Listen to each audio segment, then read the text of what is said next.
Hi guys, good morning. तर बापरे! कालचा दिवस तर खूप बेकार होता. पण त्याच्यापेक्षा पण आजचा दिवस सफर कसा करायचं होतं याचं टेन्शन आलेलं होतं मला. कारण काल मला अजिबात बरं नव्हतं वाटत. बट आज होता रतुफा आणि रतुफाला जाणं हे खूप इम्पोर्टंट होतं. कारण भाईसाहब लास्ट इयर आहे आणि त्याशिवाय टीचर्सनी इतकं फोर्स केलं होतं की यायचंच आहे, यायचंच आहे. सो म्हटलं इन एनी हाऊ कंडिशन जायचं तर आहे. सो सकाळी इतक्या पॉझिटिव्ह वाइबने उठले, पटापटा रेडी व्हायला लागले. यार असं अजिबात वाटत नाही ना माझ्या तोंडाकडे बघून, की मला खरंच काल बरं नव्हतं वाटत आणि आज मी खूप छान दिसते. आणि जाताना मग मी नारळाचं पाणी पिले जेणेकरून थोडंसं हायड्रेट फील होईल. कारण मला ना खूप अशक्तपणावाणी पण होत होतं. आणि कालचं व्हॉमिटिंगवाला सीन असा होता ना, तुम्हाला आठवतं का बाबाला हॉस्पिटलमध्ये घेऊन जायचं होतं. सो मी तिकडे गेलेले. मग येताना आम्हाला इतका उशीर झाला होता. म्हणून माझं जेवणही खूप लेट झालेलं. म्हणून मे बी मला सकाळी त्रास झालेला. बट ठीक आहे, तो सीन झाला क्लिअर. बट आता वीकनेस भाई अचानक आलेला आहे. आता काय सांगू? जाऊ द्या, आपण याच्यावर नंतर बोलूयात. अच्छा, तर डिपार्टमेंटमध्ये गेल्या-गेल्या असं काही वातावरण होतं. खूप सुंदर असं सजवलं होतं. अनफॉर्च्युनेटली मला त्यामध्ये भाग घेता नाही आला कारण काल मी अब्सेंट होती. सो बट ठीक आहे, मी थोडीफार फुल नाही फुलाची पाकळीसारखी मी मदत केली होती. ते लीव्हज वगैरे कापून वगैरे सगळं काही तुम्ही बघितलंच असेल कालचा त्या दिवशीचा व्लॉग. पण अदर स्टुडंटनी खूप सुंदरपणे असं कामाला एकदम फिक्स केलेलं. खूप सुंदर असं डेकोरेशन झालेलं. ते रांगोळी वगैरे तर मला फार आवडलेलं. आणि परत एक गोष्ट की याच्यामध्ये ना कॉम्पिटिशन्स पण होत्या गाईज. बट मी सहभाग घेतला नाही कारण मला एन्जॉय करायचा होता.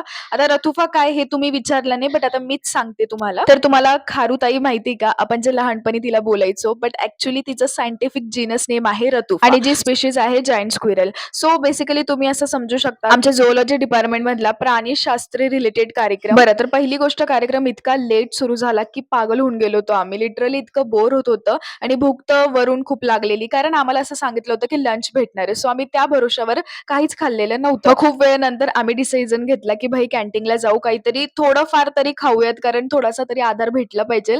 इतकं उभं राहायचं होतं, कॉन्स्टंटली त्यांचं भाषण वगैरे ऐकायचं होतं. सो म्हटलं जाऊ द्या. सो आम्ही कॅन्टीनला गेलेलो, वडापाव खाल्लेला आणि मी आईस्क्रीमही खाल्ली सोबत. आता दीदी की मस्ती तो देखो. भाई गळा दुखत होता बट स्टिल मला खायचीच आहे. अच्छा, तर त्यानंतर आम्ही कॉम्पिटिशन्स बघायला गेलो होतो. कोण काय कसं करतंय. आय नो गाईज, मी जे बोलते आणि स्क्रीनवर काय चाललंय हे जरा वेगवेगळं आहे. बट ठीक आहे गाईज, मी खूप सारी व्हिडिओजला एकत्र केलेले आहे कारण अर्ध्या क्लिप्स माझ्या फ्रेंड्सने केलेले आहे रेकॉर्ड. सो इतकं सॉर्ट आउट करायला मला सध्या वेळ नाही. सो तुम्ही समजून घ्या, ठीक आहे. अच्छा, तर सर्व काही टाइमपास झाल्यानंतर फायनली कार्यक्रम स्टार्ट झाला. त्यानंतर लंचमध्ये होतं, तुम्ही बघितलंच असेल पावभाजी. बरं, तर शेवटला तुम्ही परत एक क्लिप बघितली असेल ज्याच्यामध्ये मला प्राइज भेटत होतं. I mean group prize. तर ते कसं आणि काय तर हे पण मी तुम्हाला सांगते. तुम्हाला आठवतं का माझ्याकडनं डिलीट झाला होता तो एक व्लॉग.